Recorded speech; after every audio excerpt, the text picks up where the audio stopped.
Ladies and gentlemen, welcome to the Gods of War Podcast, Martin is a Winner edition. As I know a lot of you have been watching, there was a little bet. I did back Dustin Poirier. Terence, as you can see, is sitting next to me, fully kitted in Dustin the Diamond Poirier. Nice little glitter diamond you've got on the side here, TC. Yeah. Face painted American. There goes one ear. It's not Van Gogh. Listen, guys, this is just going to be a fun podcast. You'll see that we're busy having a drink. We're busy having a smoke. So we will be talking a lot about banter. Myself and old Vincent Van Gogh next to me losing his ears. But you know what? We've made a little skit. Where is Terence's arch nemesis? Let me just get it for you guys. Those of you that don't know Terence very well, I've been fortunate enough to know this man for a good few years now. If you've ever had breakfast, lunch, or supper with Terence, you know that one of his biggest hates, believe it or not, this big man with this reputation of his, the part that gets him the most is a raw tomato. So here's a little snippet of Terence getting dressed, a couple of pics of us having our way with him, not in any other way besides having a bit of fun, and a short clip of Terence chowing the tomato. Enjoy it while we cut away for that, and we'll see you for some banter, some debrief on the weekend's fights. Who won again? Who? I don't know. I didn't watch the fights. Listen, guys, here's that snippet. Enjoy Vincent, put your ear back. Enjoy the breakaway. This is where Terence was true to his word, took it on the chin, and enjoy the little clip that's coming up of us having a bit of banter with Terence. Enjoy the tomato. Okay, so this, ladies and gentlemen, is TC's outfit. The ears are lost. Dustin the Diamond Poirier, Terence with his arch nemesis, raw tomato. Go for it. What do I say? Bite? Just bite. I just want to see one piece and you can spit it out. No, I'll go for a lekker bite. Yeah. Go for it.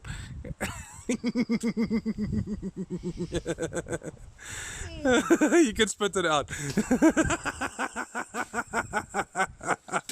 All right, guys, we're back. My ears are falling off. As you know, oh God, Dustin Poirier beat. Leave it. Don't worry. That one's gone. You know. My mother always told me I never had fucking ears, you know. So, Not wrong. Not wrong. yeah, as you guys know, Dustin Poirier won the fight the weekend. I think we'll get into that. Lauren made a shirt.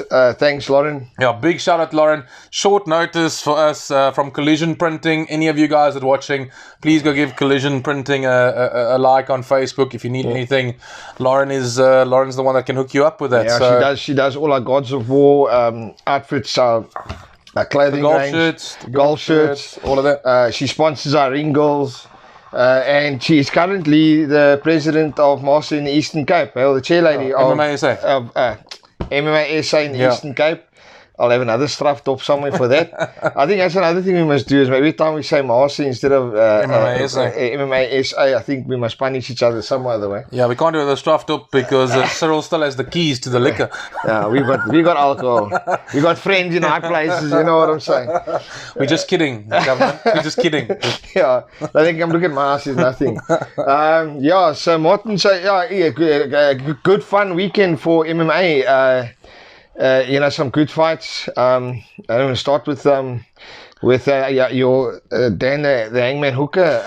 I think we can start. On the undercard, there was quite a few, or not the undercard, should I say? On the main card, the first 3-5 people tend to have overlooked that. There were two very good fights from the ladies, but I think the most impressive lady by far was the Scottish lady Calderwood. Yeah, I must be honest, that was an okay fight. It wasn't that exciting, but it was a hard fought win. You know, it's like look, I mean, hard fought win. I just think that she was holding back a bit, and I think because the other lady, I can't forget her surname now, but she was quite a prolific striker, so she held back a little bit on the striking side of things. They reckon that she's going to be up against Shevchenko. Yeah, title shot. Fight, yeah. So I think it will be a good one. I think what we can do is we can go straight to Dan the Hangman Hooker versus Mike Chandler. I mean, a guy like Michael Chandler, he's been with Bellator for, I think he said 14 years, if I remember the interview correctly. So what a way to announce your arrival. Into the UFC. Into the UFC. And the thing is, he always said, and you and I had a debate about it on Sunday when you eventually answered your phone after throwing it off after losing the bet. Yeah. I put my phone off because with Martin fan, I just put my phone off. I mean, I was still watching Conor McGregor lying on the ground there, and my phone's there. And fuck, Martin, put it off. I mean, I hadn't hit the ground, and then my phone rang. Of course. He hadn't hit the ground, and my phone rang, and I just put it off. I put my phone off. I didn't want to talk to him. So much for being a gracious in defeat. No, so you know what? From Michael Chandler, for example, coming in, people always said, you and I were chatting about it on the weekend on Sunday when you eventually picked up, and we were saying, he was saying, yes, he fought Benson Henderson twice, he fought Eddie Alvarez, and all the time he got critiques saying, these oaks were at the end of the career, or they're done with the UFC, they're over the hill now, the best behind him, and he was beating the UFC guys when they had their best behind him. Yeah, he comes, makes a statement, and he goes and drops Hooker in stand-up. I honestly thought he's going to take him to ground. Yeah, we both thought that. And sort him out there. Mm-hmm. Didn't happen. Popped him up, he put an awful and just dropped him. Yeah. That by was the dangerous punch in fight, left hook. Yes. Leading left. Always that you don't see it coming. That's the part of it. I mean, even in sparring, that sneaky little left, you don't see it coming, and it clips you, and that's all she wrote. One of the things I enjoyed when I still used to train. I always ended my combination with a left hook, whether it be to the ribs or whether to the head, It's like built in you. So, that's one that sneaks in and you don't get to see. But I'm interested to see who's going to fight next. I wouldn't like to fight that guy on any day, because when he walked in the ring and I saw this guy, I already found Martin and I said, geez, check this X physique, No, he's proper. You can see there's a lot of explosiveness in that body. And it was the fight was too short for my liking. It would be nice if we had another round or two and we could have showcased some of his skills, maybe seen his takedown skills and his wrestling game, because that's what his base is and that's what he's strong in, It makes a good argument, because what he did, you saw the aftermath, was he called out everybody. Yeah. He called out Conor. Conor's not going to fight him now. He called out Poirier. He called out Khabib, and like he said afterwards, if he faces Khabib, it'll be not 30-0 but 29 and Chandler. 29 and Chandler. So those are big words. Them fighting talk, as we say. That's big words. We actually had a chat about it while you were busy getting your face painted. Thanks, Louise. While you were busy getting your face painted, we spoke about it, and I think, and this is my personal opinion, is that the guys seem to always come up short against Khabib, because I think he must be brutally strong. All of those athletes are pro athletes. They all do strength and conditioning. They're all strong. But I think Khabib has got next level strength. And also the guys... genetics. Yes. Genetics. Grappling, we've said it before on our previous podcast, grappling with the bear. I mean, it's got to do with his genetics. He's naturally so much stronger. And I think the guys realize once they're in there, fuck it, this guy's strong. And I think they struggle to cope with the strength. Yeah. Now we see...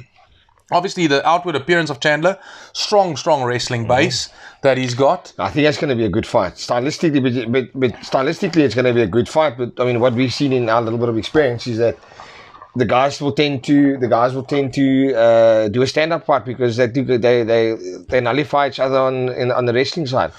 Yeah, I don't know. I'm saying that's what happens. Well, we'll see what happens. But I mean, you look at the striking of Khabib when he was up against Gaethje, and McGregor, he dropped McGregor. Exactly. So with a left hook. Yeah. So it's Khabib can strike. There's not a thing that he can't strike. We're thinking that he's getting a little bit arrogant, but the guy 29-0, he can be. But we've had this debate as well. Why I took a liking to Conor again is because he changed his demeanor. I didn't like the Conor of old, where he was shouting his mouth, although he had all the right to brag in it. But it just leaves a bad taste in my mouth personally, and that's why I backed him, because he came back. He was gracious in defeat, or not gracious in defeat. He handled the fight with Donald Cerrone so well. Yeah. Didn't shout his mouth off, and I thought, yes, this is he seems to have a different approach to the sport with a bit more of respect. But just saying that, again, a few things popped up when I was watching behind the scenes stuff. Conor McGregor changed MMA for the athletes, And I was watching quite an in-depth program about how he had brought MMA to Ireland and to the rest of Europe, and this in turn pushed up the the prices of the purses for the athletes. So, now what I'm not liking is guys coming, especially all the memes that's going around. I'm not a big fan of it, running McGregor down.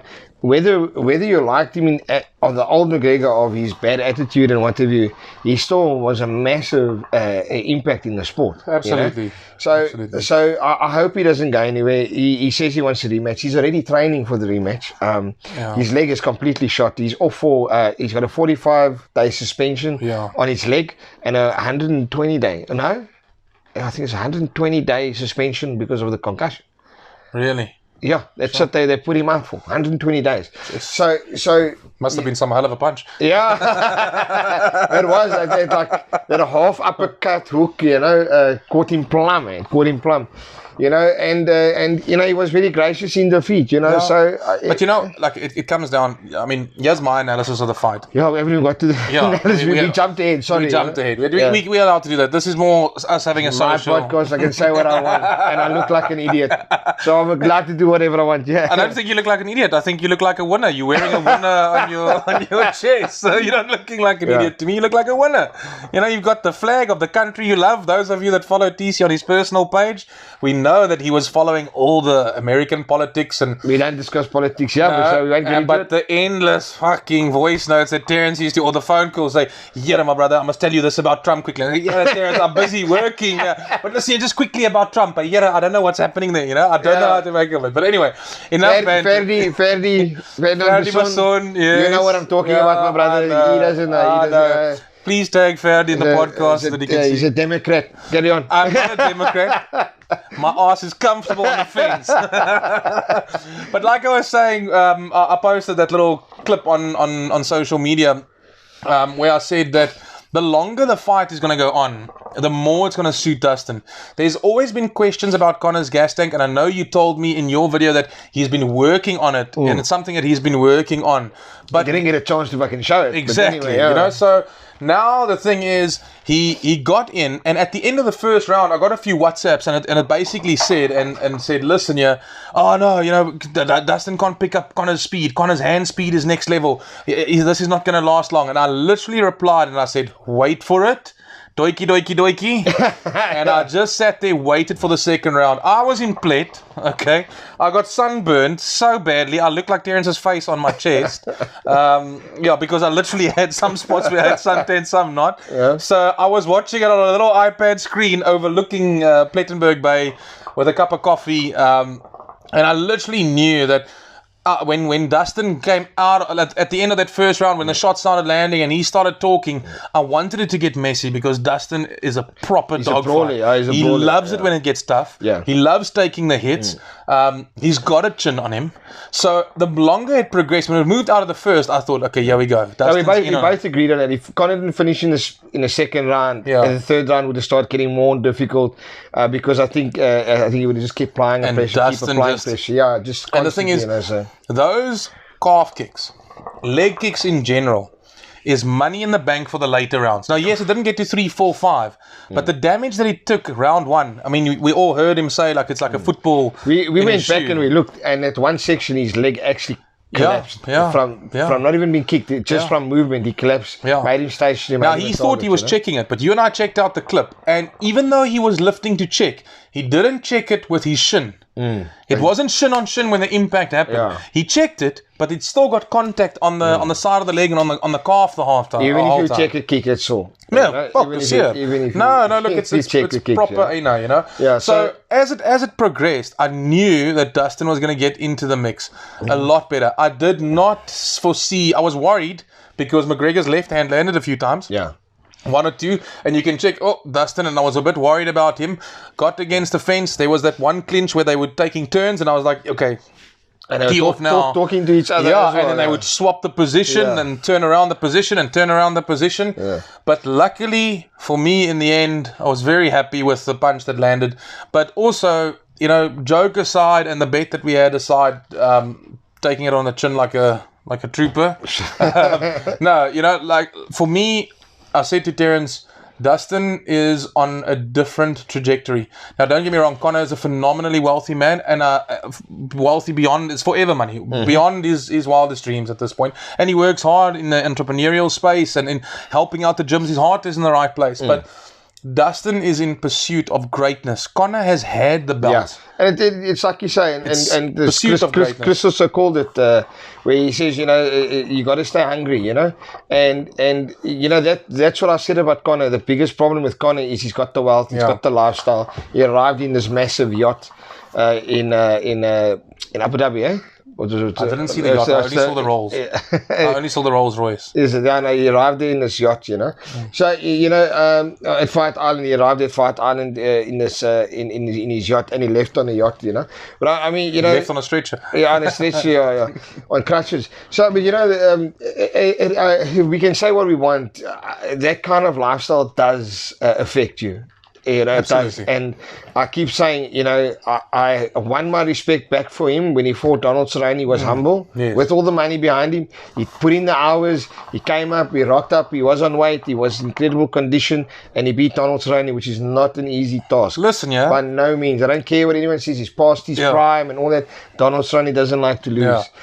So I was worried in that fight when I saw Conor's shoulders again, and I thought, and then you see like Dustin gave him 1 or 2 back, but it didn't have nearly the same effect. So. But you see the part where he caught Conor with the same combo that Conor caught him, that dropped him.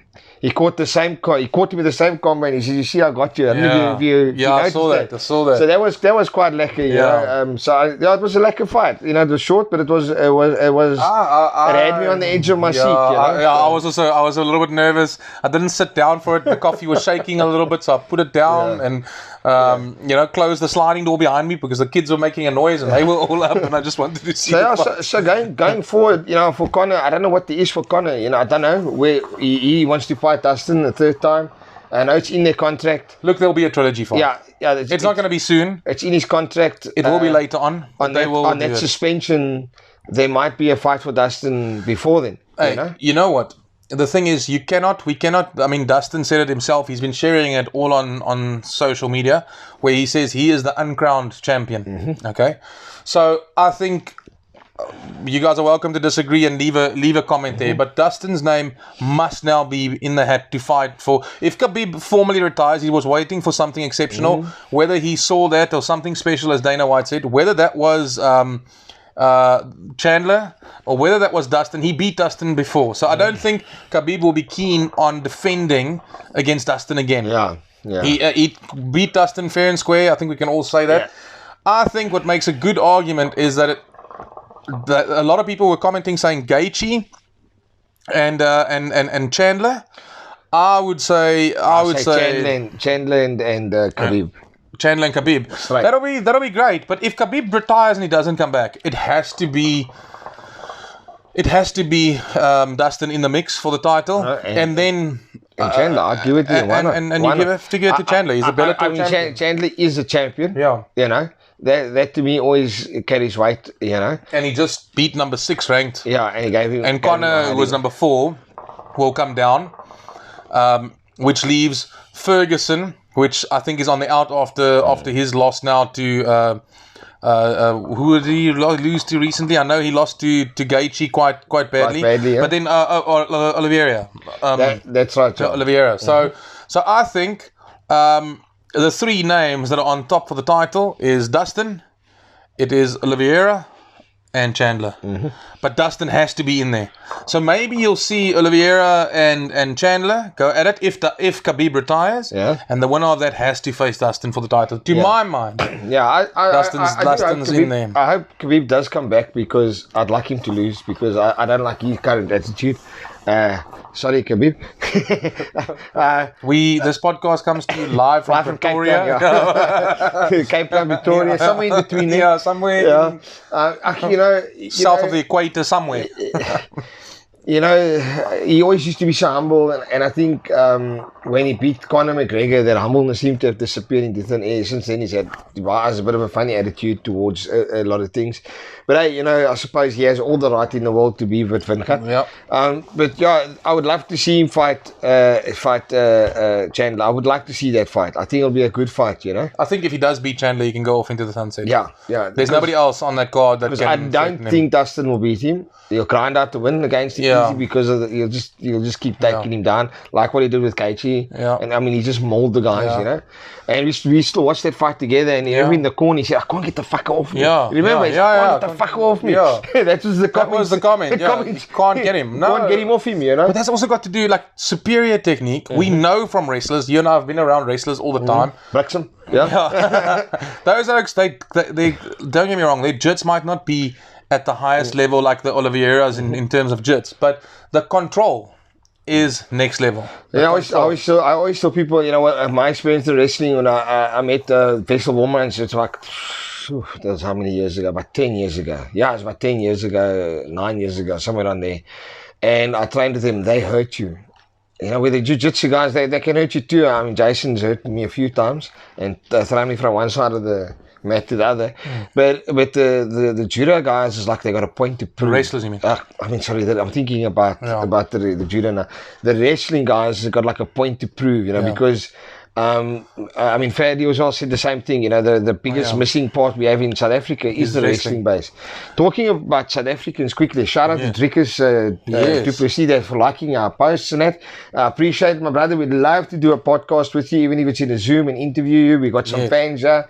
The side of the world, I'd love to hear from you. Give us a chance, an opportunity, comment and or something. We'll be there. I did direct message you, and any little platform where I thought belongs to you, I will get the message to you somehow or other. We will get you on here one way or the other, my brother. He's fighting in March, eh? Yes, in March. Yeah, so Drickus, my brother, all the best for March. We hope you guys in the camp, everything goes smooth and you fly the South African flag high. Now, back on the wrestlers, you. Like I said, I was actually chatting to a young up-and-coming amateur who will be making his debut, if all goes well, at Gods of War. Still, it'll be under the cadets division. Damien Rudolph. And I was chatting to him this morning, and I mentioned to him, and I said, with the wrestlers are used to contact and impact, and impact. They train that impact from small. I've seen it. I've been in there. I've coached. I've done the wrestling instructors course back in Wellington at HTS Drosday. Waar is dit? In Wellington. In die Kaap. No, like everybody thinks HTS Drosday has got is known for their rugby, which they are. But I met Kurt over there. Willie introduced me to Kurt, who's the current South African champion wrestler. Goes to Worlds all the time, and he's got a school of these rugby guys. How he trains them, and it's abrasive. It's sandbags. It's these Swedish imported sacks that they use, and it's hard. It's abrasive, and these kids get molded. Now, don't get me wrong; they still need to make the transition, like Faraday said, into striking, and they need to add the jits. All that disciplines, but the abrasiveness, they hard, they strong. They train with these Swedish sandbags and resistance bands roll bolted against the wall, and they clip it on them with like harnesses, and so it's always abrasive, it's always blunt force trauma, and that's why when you mentioned Gaethje, why you can't get a Khabib off? They are so used to flesh on flesh, because that's the entire training regime. When you strike, I mean, you and I know, when you strike, there's bag work, there's ground and pound, there's pad work, and you're making contact with your hands to the pads, with your hands and your feet and your elbows and your knees to the bag. But even in sparring, yes, there's an argument that we spoke about in the previous podcast where we say that there's a tendency from the guys who are right at the top to do away with the hard sparring. Okay, so hard sparring, certain parts of the camp, yes. Then they taper off. But the wrestlers are always abrasive in their training, always, and that's what makes them completely different. Yeah, and also for me, what I seem to have picked up with in my experience with the fight game, and it is that the impact on your body, how it changes you. I mean, like as a stand-up fighter, I come from a stand-up background, and I found in one of my naughty fights in the street when I fought a wrestler, that the impact on my body kept throwing me off of my striking. You know, I couldn't land the heavy blows, and you know that's one of the first reasons why I jumped on the phone and started looking where I could find wrestlers to not have this problem again. And any sport to me that doesn't have that impact on your body, that throws you off your game, is an issue, especially in MMA, because you need to. That split second where you get taken off your game, you need to realign your feet very quickly and return fire. And if you don't do that kind of impact training on your body all the time, you seem to be lost. You know, you keep wanting to reset yourself to throw your punches, and that was that was a big issue for me against a wrestler. So a lot of times I have to pummel, get my and then start throwing my punches. If they don't shoot for a takedown while you're in the clinch and pummeling. But you know what, guys, this was now a nice fun podcast. I think we can release it. We'll start winding up. From our side or from my side, I'm thinking definitely you have to have Dustin in the mix for the title, but if Khabib comes back, it will be Khabib and Chandler. Otherwise, love to see that fight. Chandler and Dustin. Who's your money on? No, let's not do this again. Closer to the time, maybe. Maybe we'll closer to the time. I would love to do this tomorrow. We'll up the ante. You know, I just realized that I don't think I'm going to take any new bets. That's my New Year's resolution for 2021. Is what don't you eat? What don't you eat? We're on camera. No, listen here, guys. Thank you for tuning in for a fun-filled podcast. What a weekend we were treated to in terms of fighting. It was great. On a more serious note, right after this podcast, that's why we're cutting it short, is we're going into a massive Zoom meeting. We still have to wash your face. I just want to give you a bit of minutes, you know. We won't do two of you in the camera like that. You can wash it off. You've served your time. You've learned your lesson. Wil nie hoor nie. Ek is groot bek van nou tot hulle die bordjies verhang, as we say. We're going to be chatting to MMA SA and all the promoters, of which Gods of War, as you guys know, we're a fight promotion as well. We are going to chat to all the other promoters around the country. We know that it's COVID hit. We're all putting our heads together, seeing what we can do. We're going to find out what the way forward is. That will be on the next podcast. Next podcast. Let's hope some positive news. I mean, we got some bad news today that all events are suspended. Due to COVID. So pending direction from government. So we're gonna have a podcast meeting in a couple of minutes with the rest of South Africa, the other guys in the promotion game, and put our heads together and see what we can do to get the athletes up and running. You know. So keep a ear out for our podcast again, Trickers. Don't forget about us. We love you. We think you're awesome. Give us a shout out. That's it from our side, guys. We'll check you for the next one. All right. Good luck out there today. Cheers.